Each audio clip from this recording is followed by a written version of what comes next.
یو ملګری پوښتنه کړې ده چې د زکات پیسې لګول د مدرسې په آبادۍ کې څنګه دي.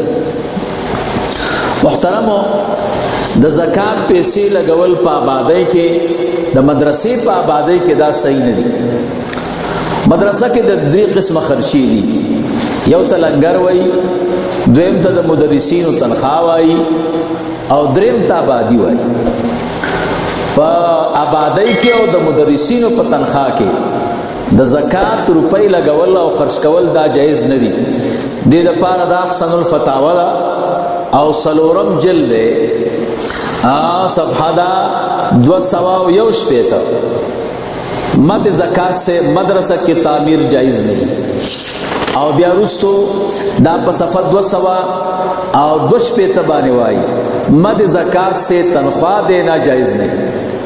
زکات پر روپیو باندې د مدرسې تعمیر هم جایز نه ده، د مدرسینو تنخواه هم جایز نه ده.